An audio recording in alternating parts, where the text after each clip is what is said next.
பங்களாதேஷில் ஒரு மிகப்பெரிய ஒரு சம்பவம் 1952ஆம் ஆண்டு இதே பிப்ரவரி 21ஆம் தேதி நடக்கிறது. அது என்ன சம்பவம் என்று சொன்னால், மேற்கு பாகிஸ்தான், இங்கிருந்து பாகிஸ்தான் பிரிந்து போன பிறகு மேற்கு பாகிஸ்தான் பகுதியில் இருக்கிறவர்கள் உருது பேசினார்கள், கிழக்கு பாகிஸ்தான் பகுதியில் இருக்கிறவர்கள் வங்க மொழியை பேசினார்கள். ஆனால் மேற்கு பாகிஸ்தான் கிழக்கு பாகிஸ்தானின் மீது உருது மொழியை திணிக்கிறார்கள். அதை அந்த நாட்டினுடைய ஒரு ஆட்சி மொழியாக அறிவிக்கிறார்கள். ஒரே மதம், ஒரே நாடு, ஆனால் மொழி இரண்டு. அப்படி பார்க்கிற போது கிழக்கு பாகிஸ்தானை சேர்ந்த மக்கள், நாங்கள் உருது மொழியை ஆட்சி மொழியாக ஏற்றுக்கொள்ள மாட்டோம், எங்கள் வங்க மொழி தான் எனக்கு முக்கியம் என்று சொல்கிறார்கள். அப்படி சொல்லி ஒரு மிகப்பெரிய போராட்டத்தை அங்கு டாக்காவில், அதாவது அங்கே இருக்கக்கூடிய இன்று பங்களாதேஷினுடைய தலைநகராக இருக்கக்கூடிய அந்த டாக்காவில் மாணவர்கள் ஒரு மிகப்பெரிய போராட்டத்தை நடத்துகிறார்கள். அந்த போராட்டத்தில் 4 இளைஞர்கள் சுட்டுக் கொல்லப்படுகிறார்கள். தங்கள் தாய்மொழி மீது ஆதிக்கம் செலுத்தக்கூடாது என்று அவர்கள் நடத்திய போராட்டத்திற்காக பாகிஸ்தான் இராணுவம் அந்த 4 பேரை சுட்டு கொன்று விடுகிறது. இது ஒரு மிகப்பெரிய அளவிலான ஒரு கிளர்ச்சியை அங்கு ஏற்படுத்துகிறது. பின்னால் பாகிஸ்தானிலிருந்து வங்கதேசம் பிரிந்து செல்வதற்கு காரணமே அந்த கிளர்ச்சி தான். அதற்கு பிறகு இந்த வங்கதேசம் பாகிஸ்தானிலிருந்து பிரிந்து பங்களாதேஷ் என்று ஒரு நாடாக மாறிய பிறகு 1998இல் ஐநா சபையில் இந்த 4 பேர் உயிரிழந்த தினத்தை உலக தாய்மொழி தினமாக அறிவிக்க வேண்டும் என்று ஒரு கோரிக்கையை முன்வைக்கிறார்கள். அந்த கோரிக்கை ஏற்கப்பட்டு 1999ஆம் ஆண்டு பிப்ரவரி 21ஆம் தேதி உலக தாய்மொழி நாளாக, அந்த 4 மாணவர்கள் உயிரிழந்த அந்த சம்பவத்தை ஒட்டி உலக தாய்மொழி நாளாக அறிவிக்கப்படுகிறது. இதுதான் பிப்ரவரி 21ஆம் தேதி உலக தாய்மொழி நாளாக, தாய்மொழிக்காக உயிரைவிட்ட இளைஞர்களின் நினைவாக நடத்தப்படுகிறது. சரி, தமிழ்நாட்டில் அப்படி மொழிப்போரில் உயிர் நீத்த தியாகிகளுக்காக ஒரு நாள் கொண்டாடப்படுகிறது. அந்த நாள் எதுவென்று உங்களுக்கு தெரியுமா? ஜனவரி 25 ஏன் அன்று அந்த ஒரு மொழிப்போர் தியாகிகளுக்கான நாளாக கொண்டாடப்படுகிறது என்று சொன்னால், மாணவர்கள் தெரிந்து கொள்ள வேண்டிய மிக முக்கியமான ஒரு வரலாறு. அது என்னென்றால், சமீபத்தில் பராசக்தி படம் யாரெல்லாம் பார்த்தீங்க? மொழிப்போர்னா என்னன்னு உங்களுக்கு தெரிஞ்சிருக்கும் இல்லையா? இந்தி மொழியை தமிழ்நாட்டில் திணிப்பதற்காக 1939ஆம் வருடத்திலிருந்து ஒன்றிய அரசு தொடர்ந்து முயற்சி செய்தபோது அதை எதிர்த்து தொடர்ந்து போராட்டங்கள் நடந்தன. கிட்டத்தட்ட 7-8 இந்தி எதிர்ப்பு போராட்டங்கள் தமிழ்நாட்டில் நடந்திருக்கிறது. அதிலே 1964ஆம் ஆண்டு நடந்த போராட்டம் மிக மிக முக்கியமானது. அதாவது இந்தியா சுதந்திரமடைந்து குடியரசாக அறிவித்த போது ஆட்சி மொழியாக தொடர்ந்து இந்தியும் ஆங்கிலமும் நீடிக்கும், ஆனால் 1965க்கு பிறகு ஆங்கிலம் நீடிக்கலாமா வேண்டாமா என்று முடிவு செய்து கொள்ளலாம் என்று ஒரு உத்தரவாதத்தை 1950இல் கொடுக்கிறார்கள். 1965 நெருங்குகிறது. அப்போது உறுதியாக ஆங்கிலமும் நீடிக்கும் என்ற ஒரு நிலைப்பாட்டை அறிவிக்க வேண்டும் என்று தமிழ்நாடு உள்ளிட்ட சில மாநிலங்கள் கோரிக்கை எழுப்புகின்றன. ஆனால் அதற்கு ஒன்றிய அரசு ஒத்துக்கொள்ள மறுக்கிறது. 1965ஆம் ஆண்டு ஜனவரி மாதம் 26ஆம் தேதி இந்திய ஆட்சி மொழி என்கிற ஒரு சட்டம் வரப்போகிறது என்று தெரிந்தவுடன் தமிழ்நாட்டில் அதற்கு எதிராக பெரும் போராட்டங்கள் நடக்கின்றன. அப்படி ஒரு பெரும் போராட்டங்கள் நடக்கிற போது அந்த 1964ஆம் ஆண்டு ஒரு சம்பவம் நடக்கிறது. அது என்னவென்று சொன்னால், ஜனவரி 25ஆம் தேதி ஒரு திருச்சி ரயில்வே ஸ்டேஷனில் ஒரு சம்பவம் நடக்கிறது. அன்றைய முதலமைச்சர் பக்தவச்சலம் அங்கு ரயிலேற வருகிறார். அப்படி அவர் ரயிலேற வருகிற போது கீழப்பழுவூர் சின்னச்சாமி என்ற ஒரு இளைஞர், அந்த இளைஞர் போய் பக்தவச்சலம் அவர்களுடைய காலை கட்டி கொண்டு, இல்லை 25ஆம் தேதி அல்ல, அதற்கு ஒரு முந்தின வாரம் நடக்கிறது, அவருடைய காலை கட்டி கொண்டு, ஐயா நீங்கள் இந்தியை திணிக்காதீர்கள், எங்கள் தமிழ் மொழியை அது அழித்து விடும் என்று கதறுகிறார். உடனே பக்தவச்சலம் போடா பைத்தியமே என்று சொல்லிவிட்டு அவரை தட்டிவிட்டு போய்விடுகிறார். அதற்கு அடுத்து சில தினங்களில் இந்த ஜனவரி 25ஆம் தேதி 1964ஆம் ஆண்டு கீழப்பழுவூர் சின்னசாமி இந்தி ஒழிக தமிழ் வாழ்க என்று சொல்லிக்கொண்டே தன்னைத்தானே எரித்து கொண்டு இறந்து போகிறார். அந்த கீழப்பழுவூர் சின்னசாமி உயிர் நீத்த அந்த நாளைத்தான் தமிழ்நாடு மொழிப்போர் தியாகிகளினுடைய ஒரு தினமாக கொண்டாடி வருகிறது, நினைவு கூர்ந்து வருகிறது. இந்த இடத்தில் நாம் புரிந்து கொள்ள வேண்டிய ஒரு விஷயம் இருக்கிறது. இதை ஒட்டி தாய்மொழி தினம் ஏன் கொண்டாடப்படுகிறது, நாம் தாய்மொழியை பாதுகாப்பதனுடைய அவசியம் என்ன என்பதை பற்றி நான் சில கருத்துக்களை உங்களிடம் கூறுகிறேன். அதாவது அந்த கீழப்பழுவூர் சின்னசாமி இறந்த பிறகு தொடர்ச்சியாக தமிழ்நாட்டில் உங்களை போன்ற மாணவர்கள், ஏன் கல்லூரி மாணவர்கள் மட்டுமல்ல, பள்ளி மாணவிகள் கூட தெருவிற்கு வந்து எங்களுக்கு இந்தி வேண்டாம், தமிழ்தான் எங்களுடைய மொழி என்று தெருவுக்கு வந்து மிகப்பெரிய போராட்டத்தை நடத்துகிறார்கள். இந்த போராட்டத்தில் இறந்தவர்கள் ஒருவர் அல்ல, இருவர் அல்ல, 100க்கும் மேற்பட்டோர் அந்த போராட்டத்தில் கொல்லப்படுகிறார்கள், தன்னைத்தானே எரித்து கொண்டு இறந்து போகிறார்கள். ஒரு மிகப்பெரிய ஒரு மொழிக்காக ஒரு உலகத்தில் தமிழ்நாட்டில் நடந்தது போல இவ்வளவு பேர் உயிர் நீத்த வரலாறே கிடையாது. தமிழ்நாட்டில் மட்டும்தான் 100கணக்கானோர் இந்த மொழிப்போருக்காக தங்கள் இன்னுயிரை ஈந்தார்கள். ஆனால் அந்த அந்த யாரெல்லாம் இறந்தார்கள், என்னென்ன போராட்டங்கள் நடந்தன என்பதை பற்றி நம்மிடம் மிக குறைவான ஆவணங்களே இருக்கின்றன. இதற்கு என்ன காரணம் தெரியுமா? மிக முக்கியமான காரணம், பொதுவாக இது போன்ற போராட்டங்கள் அல்லது வன்முறை சம்பவங்கள் நடக்கிற போது அதில் முதன்மையான ஆவணமாக இருக்கக்கூடியவை பத்திரிகை செய்திகளும் அரசாங்க ஆவணங்களும். அரசாங்கத்தில் எல்லா சம்பவங்களையும் பற்றி ஆவணங்களை உருவாக்குவார்கள். ஏன்னா போலீஸ் ரிப்போர்ட் இருக்கும், மற்ற விஷயங்கள்லாம் இருக்கும். ஆனால் இந்த இந்திய எதிர்ப்பு போராட்டம் முடிவுக்கு வந்தவுடன் அன்றைய முதலமைச்சராக இருந்த பக்தவச்சலம் காவல்துறையிடம் அத்தனை ஆவணங்களையும் அளிக்கும்படி சொல்லிவிட்டார். நினைவு குறிப்புகளாகவும் சில பத்திரிகை செய்திகளாகவும் வந்தவைதான் இன்றைக்கு இந்திய எதிர்ப்பு போராட்ட வரலாறாக இருக்கிறது. அதாவது நீங்கள் இன்றைக்கி பிரிட்டிஷ்காரங்களை பற்றி, நம்ம பிரிட்டிஷ்க ஆட்சியை பற்றி ஏராளமான வரலாற்று நூல்கள் எழுதப்படுகின்றன. நம்மை அடக்கி ஆண்ட ஆட்சியாளர்கள் அவர்கள் நம்மை பலவிதங்களில் அழித்திருக்கலாம், ஆனால் அவர்கள் வரலாற்றை அவர்கள் கோணத்திலாவது பதிவு செய்தார்கள். முகலாய ஆட்சியாளர்கள் வரலாற்றை முழுமையாக பதிவு செய்திருக்கிறார்கள்.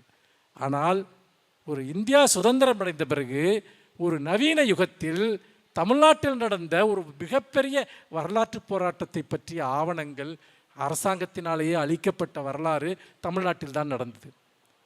நண்பர்களே, ஒன்றை நீங்கள் கவனிக்க வேண்டும். ஒரு போராட்டத்தினுடைய ஆவணங்களை அளித்து விட்டாலே அந்த போராட்டம் பற்றிய பல உண்மைகள் நமக்கு தெரியாமல் போய்விடும். இறந்தவர்களுடைய எண்ணிக்கையை சரியாக மதிப்பிட முடியவில்லை. ஒரு ஆவணத்தை அளித்தாலே இவ்வளவு பெரிய ஒரு வரலாற்றை இருட்டுக்குள் நாம் செல்வோம் என்றால், ஒரு மொழி அழிந்தால் என்னவாகும் என்பதை நீங்கள் சிந்திக்க வேண்டும். ஒரு மொழி சிதைக்கப்பட்டால் என்னவாகும் என்பதை நீங்கள் சிந்திக்க வேண்டும். அப்படி பார்க்கிற போதுதான் இன்றைக்கு இந்த மொழியை பாதுகாப்பது, தாய்மொழியை பாதுகாப்பது என்பது ஒரு மிகப்பெரிய சவாலாக மாறியிருக்கிறது. இதை நான் இங்கே மிக கவலையுடன் நாம் இதை பேசுவதற்கு காரணம், பொதுவாக இந்த மொழி அழிவு என்பது நவீன யுகத்தில் பல விதங்களிலும் நடந்து கொண்டே இருக்கிறது. முதலில் ஒரு அடிப்படையான ஒரு கேள்வியை நாம் எழுப்புவோம். அது என்னவென்று சொன்னால், நாம் ஏன் தாய்மொழியில் படிக்க வேண்டும்? தாய்மொழி நமக்கு ஏன் முக்கியம்?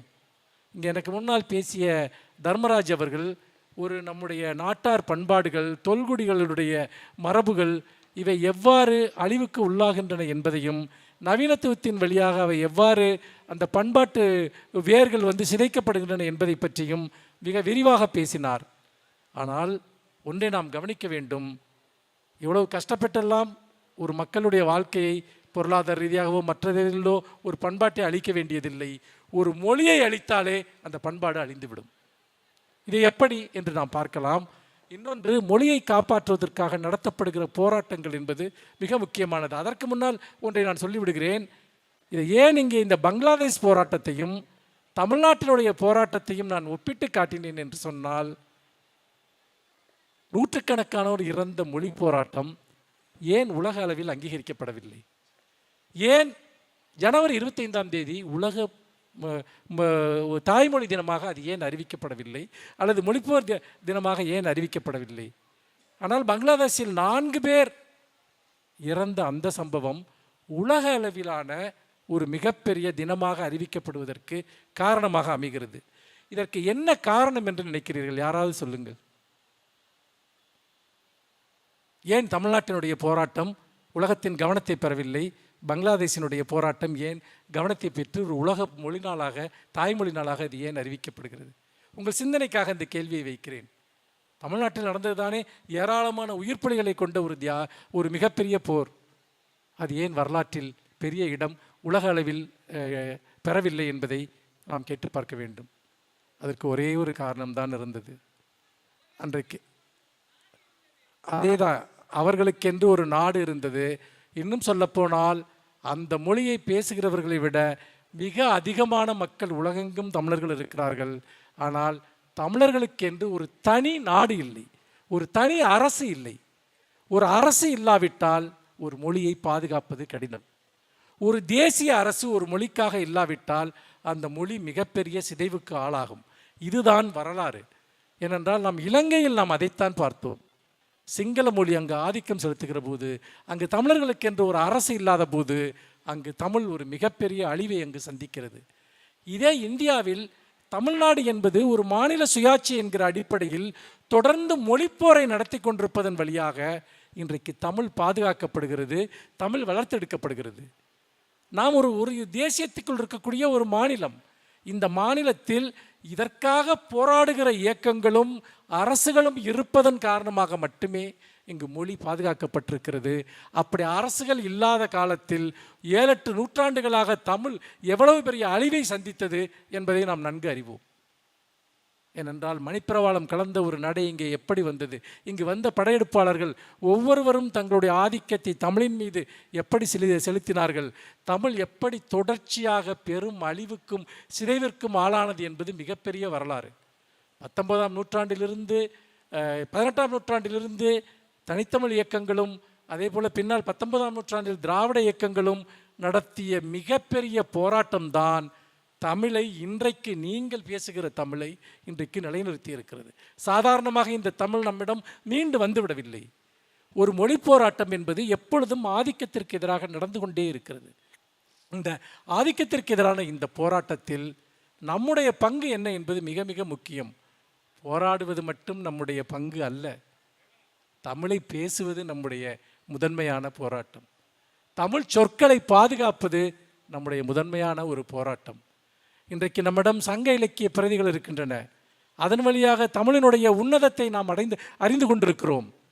இந்த பிரதிகள் இல்லாவிட்டால் என்னவாகி இருக்கும்? இன்னொன்று, இலக்கிய பிரதிகளால் மட்டுமல்ல, பேச்சு வழக்கின் வழியாகவும் இன்றைக்கு தமிழ் தொடர்ந்து காப்பாற்றப்பட்டு வருகிறது. மக்கள் பேசுகிற மொழியாக தமிழ் இருக்கிறது, மக்கள் புழங்குகிற மொழியாக தமிழ் இருக்கிறது. இன்றைக்கு திருக்குறள் எழுதப்பட்டு எத்தனையோ நூற்றாண்டுகள் ஆகிவிட்டன. ஆனால் பல திருக்குறள்கள் உரையே இல்லாமல் இன்றைக்கு சொன்னாலும் நமக்கு புரியும். தீயினால் சுட்ட புண் உள்ளாரும் ஆறாதே நாவினால் சுட்டவடு, இதை சொல்வதற்கு உரையாசிரியர்கள் தேவையில்லை. ஏனென்றால் இது ஒரு பேச்சு வழக்கின் வழியாகவும் பாதுகாக்கப்பட்டு வந்த ஒரு மொழியாக இருக்கிறது. ஆனால் தமிழை நாம் முறையாக பேசுகிறோமா? தமிழை நாம் முறையாக கற்கிறோமா? நாம் நல்ல தமிழ் சொற்களை இன்றைக்கு எந்த அளவிற்கு நாம் இழந்திருக்கிறோம் என்பதை பற்றி நாம் கவலையுடன் சிந்திக்க வேண்டும். நண்பர்களே, இதற்கு ஒரு உதாரணமாக நான் உங்களிடம் ஒரு சிறிய கதையை சொல்கிறேன். இந்த கதை என்பது உலகம் முழுக்க மொழிகளினுடைய அழிவு மற்றும் மொழிகளுக்கு காப்பாற்றுவதற்கான போராட்டம், இதை பற்றியது. முத்துலிங்கம் என்ற ஒரு புகழ்பெற்ற எழுத்தாளர் இருக்கிறார். அவர் ஒரு ஈழத்து எழுத்தாளர், புலம்பெயர்ந்து கனடாவில் வாழக்கூடியவர். மிக அற்புதமான எழுத்தாளர். இன்றைக்கு ஒரு மொழியை மிக அற்புதமாக கையாண்ட, வாழ்க்கையை மிக நுட்பமாக சித்தரித்த ஒரு படைப்பாளி. அவர் ஒரு கட்டுரையை இப்படி தொடங்குகிறார். இந்த கட்டுரையும் உலக தாய்மொழி நாளுக்காக எழுதப்பட்ட கட்டுரை தான். சரியாக 2 வருடங்களுக்கு முன்னர், நன்றாக கவனியுங்கள், சரியாக 2 வருடங்களுக்கு முன்னர் 2010ஆம் ஆண்டு இந்த கட்டுரை எழுதியிருக்கிறார். 85 வயது மூதாட்டி ஒருவர் அந்தமான் தீவில் இறந்து போனார். 85 வயது மூதாட்டி ஒருவர் அந்தமான் தீவில் இறந்து போனார். அவர் இறந்தபோது அவர் பேசிய மொழியும் இறந்து போனது. எப்படி ஒரு மூதாட்டி இறந்தால் ஒரு மொழி இறந்து போகும்? பல பழங்குடி மக்கள், தொல்குடி மக்கள் பேசிய பல மொழிகள் அதை பேசுவதற்கு ஆள் இல்லாமல், அதற்கு வரிவடிவங்கள் இல்லாமல், அதை பாதுகாப்பதற்கு யாரும் இல்லாமல் சுருங்கி சுருங்கி கடைசியில் அது ஒரு குடும்ப மொழியாக சுருங்கி கடைசியில் சில மனிதர்கள் மட்டுமே பேசுகிற மொழியாக மாறி அந்த மொழியை பேசுகிற ஒரு கடைசி பெண் இறந்தபோது அந்த மொழியும் இறந்து விடுகிறது. அதற்கான வரிவடிவங்கள் இல்லை, அதற்கான இலக்கிய பதிவுகள் இல்லை. வாய்மொழி மரபால் நீடித்த அந்த மொழி அந்த பெண்ணினுடைய மரணத்தோடு இறந்து போய் விடுகிறது.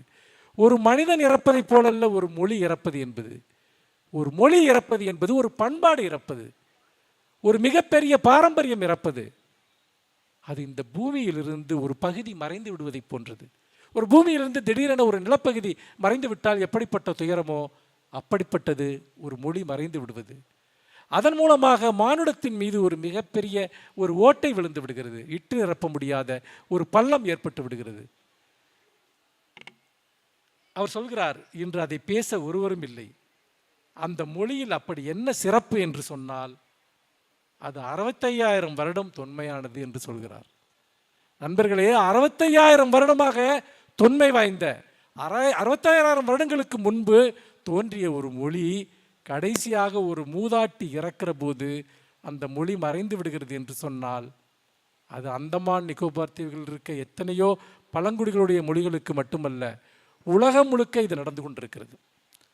அதாவது இன்றைக்கு உலகத்தில் அங்கீகரிக்கப்பட்ட அல்லது கணக்கெடுக்கப்பட்ட மொழிகளாக 7,000 மொழிகள் ஒரு காலத்தில் சொல்லப்பட்டது. அதில் 2,000 மொழிகள் இருந்த இடம் தெரியாமல் அழிந்து போய்விட்டன.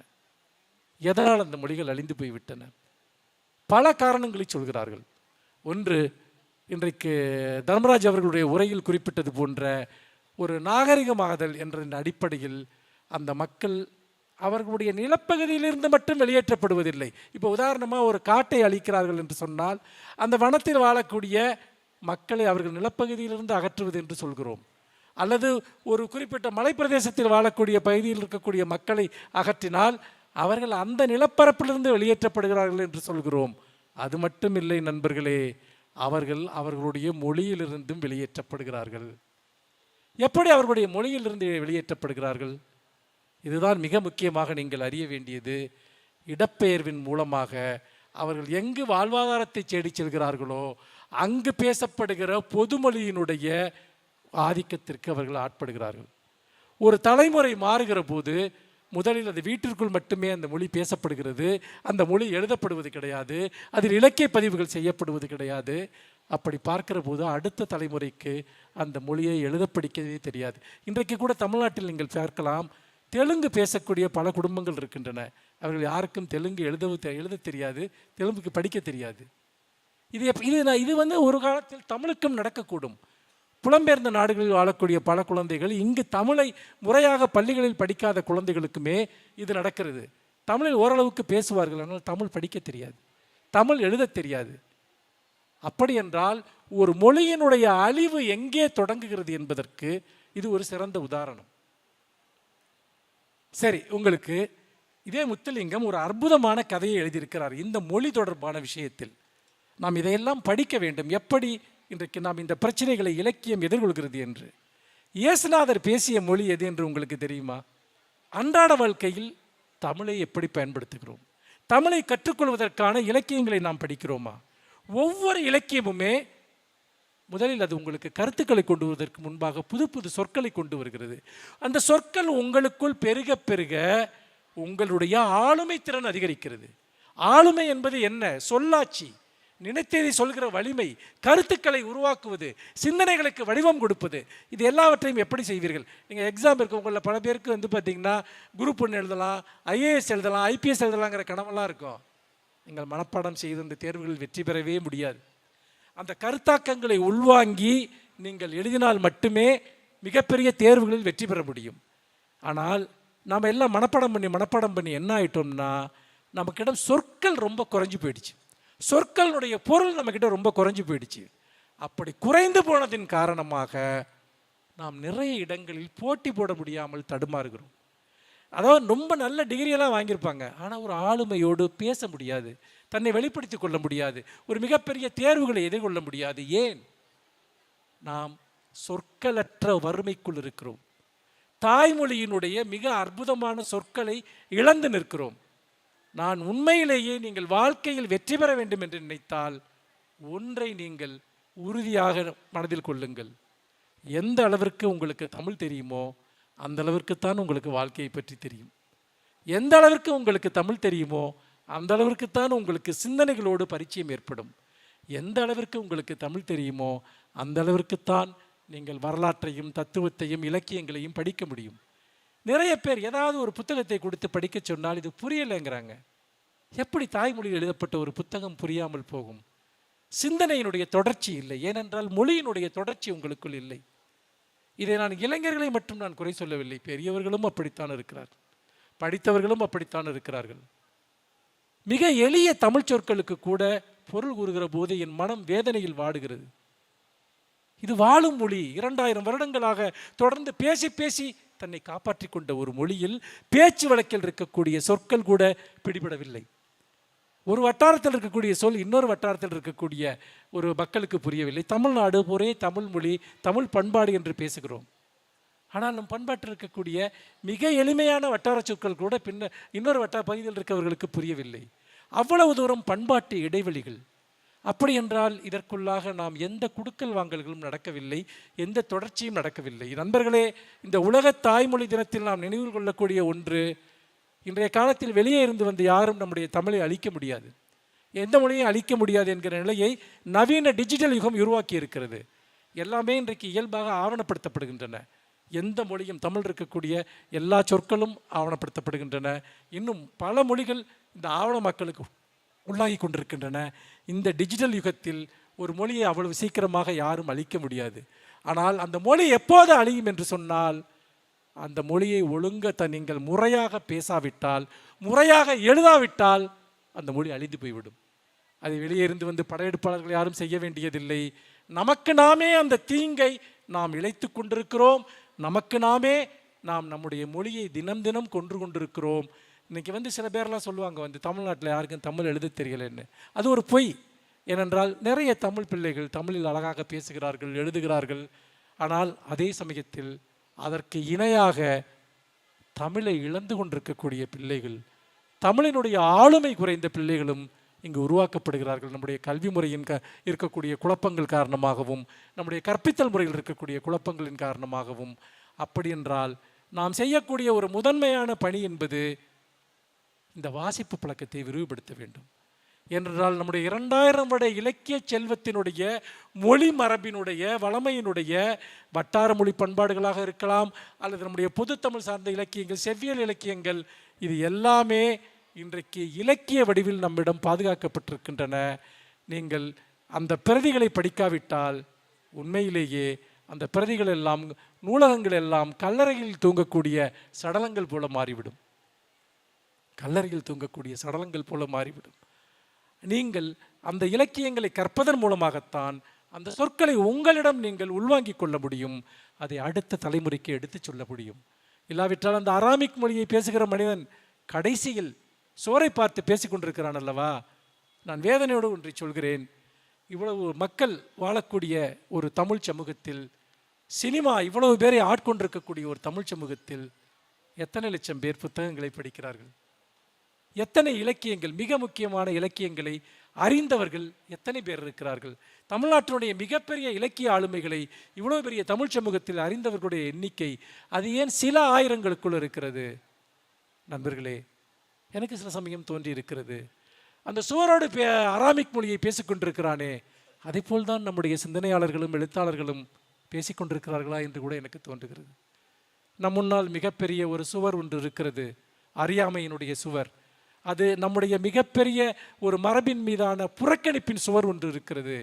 நாம் மோஸ்தர்களின் பின்னால் ஓடிக்கொண்டிருக்கிறோம், நாம் சொற்றொடர்களின் பின்னால் ஓடிக்கொண்டிருக்கிறோம்.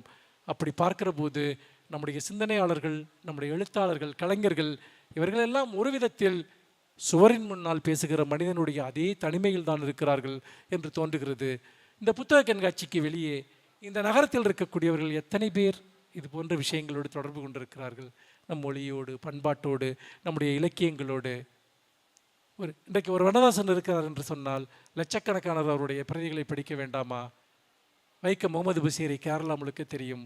நம்முடைய மகத்தான ஆளுமைகளை எத்தனை பேருக்கு நம்முடைய தமிழ் பரப்பில் தெரியும். நான் சிறிதளவு அறிந்த இலக்கியத்தை, நான் அறிஞன் அல்ல, பெரும் சொற்பொழிவாளன் அல்ல, ஆனால் நான் கற்ற தமிழை நான் பகிர்ந்தளிப்பதற்காகத்தான் ஒவ்வொரு நாளும் ஊர் ஊராக சென்று கொண்டிருக்கிறேன். ஏனென்று கேட்டால், நான் அராமிக் மொழியை பேசுகிற அந்த கடைசி மனிதனாக நான் இருக்க விரும்பவில்லை. இந்த மொழி வாழ வேண்டும், இந்த மொழி மென்மேலும் தன்னை வளமைப்படுத்தி கொள்ள வேண்டும், இந்த மொழியை அடுத்த தலைமுறையினர் செப்பமாக பேச வேண்டும், எழுத வேண்டும். தமிழ்நாட்டில் ஒரு குழந்தைக்கு சரியாக தமிழ் படிக்க தெரியாது, தமிழ்நாட்டில் ஒரு குழந்தைக்கு சரியாக தமிழ் எழுத தெரியாது என்றால் அதனுடைய மொத்த குற்றமும் அவமானமும் அந்த பெற்றோர்களை சாரும், அவர்களுக்கு கற்பித்த ஆசிரியர்களை சாரும். நீங்கள் வேறு எதற்காகவும் உங்கள் குழந்தைகளுக்காக நீங்கள் அவமானப்பட வேண்டியதில்லை. உங்கள் குழந்தைகள் தமிழ் படிக்கவில்லை என்றால், அந்த ஆசிரியர்களுக்கு தங்களுடைய மாணவர்களுக்கு தமிழ் தெரியவில்லை என்று ஒரு ஆசிரியர் சொன்னால், நீங்கள் அந்த பழியை, அந்த அவமானத்தை வாழ்நாள் முழுக்க சுமக்க வேண்டியிருக்கும். அதைவிட இழிவானது ஒன்றுமில்லை. குழந்தைகளை நெறிப்படுத்துவது என்பது அவர்களை பண்பாட்டோடும் மொழியோடும் இணைத்து வைப்பது, அவர்களை வாழ்வியலோடு இணைத்து வைப்பது, நம்முடைய சமூகத்தினுடைய மரபுகளோடும் நம்முடைய வளமிக்க மொழி மரபோடும் அவர்களை இணைத்து வைப்பது, நம்முடைய நவீன இலக்கிய செல்வங்களோடு அவர்களை இணைத்து வைப்பது. அப்படி பார்க்கிற போது இங்கே இருக்கக்கூடிய நான் ஒவ்வொரு ஊரிலும் பார்க்கிறேன் நிறைய குழந்தைகள், இது போன்ற மாணவிகள் எல்லாம் புத்தகங்களை எழுதுகிற மாணவிகளை நான் பார்க்கிறேன். நான் 8ஆம் வகுப்பு படிக்கக்கூடிய ஒரு மாணவி ஒரு புத்தகம் எழுதுகிறார், 9ஆம் தேதி படிக்கக்கூடிய ஒரு மாணவன் ஒரு புத்தகத்தை கொண்டு வந்து தருகிறான். அப்பொழுதெல்லாம் எனக்கு ஒரு மிகப்பெரிய நம்பிக்கை ஒளி மனசில் பிறக்கிறது. இந்த போன்ற குழந்தைகள் ஏராளமாக இங்கு அவர்கள் வளர வேண்டும் என்கிற ஒரு மனநிலை எனக்கு உண்டாகிறது. இப்போது கூட ஒரு ஆசிரியை நான் சந்தித்தேன். அவர் தன்னுடைய மகன் எப்படி ஒரு கவிதை தொகுப்பை புரிந்து கொண்டு வாழ்க்கையை பற்றி ஒரு கருத்தை அவன் சொன்னான் என்று சொன்னபோது எனக்கு உண்மையிலேயே மிகவும் மெய்சிலிர்த்தது. குழந்தைகள் படிப்பார்கள். குழந்தைகளை படிக்க வைக்காத ஆசிரியர்களுடைய குற்றம், பெற்றோர்களுடைய குற்றம். குழந்தைகளுக்கு புத்தகங்களை தராது பெற்றோர்களுடைய குற்றம், ஆசிரியர்களுடைய குற்றம். என்னுடைய தந்தை எனக்கு என்னுடைய 7 வயதில் எனக்கு வாங்கி கொடுத்த புத்தகங்கள் தான் என்னை வாழ்க்கையில் இந்த இடத்திற்கு கொண்டு வந்து சேர்த்தது. என் வாழ்க்கையில் இருந்த எல்லா குறைகளையும் தீர்த்து வைத்தது எந்த மனிதனும் அல்ல, நான் படித்த தமிழ்தான். அப்படி என்றால் உங்கள் பிள்ளைகள், உங்கள் குடும்பத்தில் இருக்கக்கூடியவர்கள் எவரெல்லாம் தமிழை அறிகிறார்களோ, தமிழ் ஒருவரையும் கைவிட்டது கிடையாது. தமிழ் அறிந்தவர்கள் எவரும் வீழ்ந்ததில்லை. அவர்கள் ஏதாவது ஒன்றை பற்றி கொள்வதற்கு இந்த மொழி அவர்களுக்கு ஒரு வாய்ப்பை ஏற்படுத்தி கொடுக்கும். அந்த வகையில் நான் மிகவும் உணர்வுபூர்வமாக கூறுகிறேன், வாழ்க்கையில் எதை இழந்தாலும் உங்கள் தாய்மொழியை இழக்காதீர்கள். உங்கள் தாய்மொழி சார்ந்த வாசிப்பை இழக்காதீர்கள். உங்கள் தாய்மொழி சார்ந்த பேச்சை நீங்கள் இழக்காதீர்கள். ஒரு நாளைக்கு எத்தனை தமிழ் சொற்களை பேசுகிறீர்கள், எந்த அளவிற்கு தமிழை நீங்கள் செப்பமாக பேசுகிறீர்கள் என்பதை கவனியுங்கள். அப்படி கவனிக்கிற போது நீங்கள் வளர்வீர்கள், உங்கள் ஆளுமை வளரும், நம்முடைய மொழி வளரும். தமிழ் அழிவற்றது. 2000 வருடங்களாக எத்தனையோ அழிவுகளை சந்தித்து இந்த மொழி மீண்டு வந்திருக்கிறது. இந்த மொழியை தண்ணீரில் தூக்கி போட்டு அழித்தார்கள், நெருப்பில் போட்டு எரித்தார்கள், இன்னும் எத்தனையோ படையெடுப்புகளின் வழியாக இந்த மொழியை சிதைத்தார்கள். ஆனால் இந்த மொழி ஒவ்வொரு முறையும் மீண்டு வந்திருக்கிறது. இப்பொழுது நம்மிடம் படையெடுப்பாளர்கள் இல்லை. மொழியை காக்க வேண்டும் என்ற உணர்வு இருக்கிறது. அதற்கு ஒரே வழி இந்த மொழியை பேசுவதும், இந்த மொழியை எழுதுவதும், இந்த மொழிதான் எங்கள் உயிருக்கு நேர் என்ற ஒரு நினைப்பை நெஞ்சில் நிறுத்துவதும் தான் நம்முடைய தமிழ் பண்பாடு, தமிழ் பொருளாதாரம், தமிழருடைய வாழ்வியல். இது அனைத்திற்கும் அடித்தளம் நம்முடைய மொழி. நம்முடைய மொழி அழிந்தால் நாம் அழிந்து போவோம், நம்முடைய பண்பாடு அழிந்து போகும், நம்முடைய பொருளாதார நலன்கள் அழிந்து போகும். அந்த வழியில் இந்த உலக தாய்மொழி நாளில் தமிழுக்காகவும் தமிழர்களுடைய வாழ்வியலுக்காகவும் நம்முடைய தாய்மொழியை உயிர் மூச்சென கொள்வோம் என்று சொல்லி இந்த வாய்ப்பிற்கு நன்றி கூறி விடைபெறுகிறேன். நன்றி, வணக்கம்.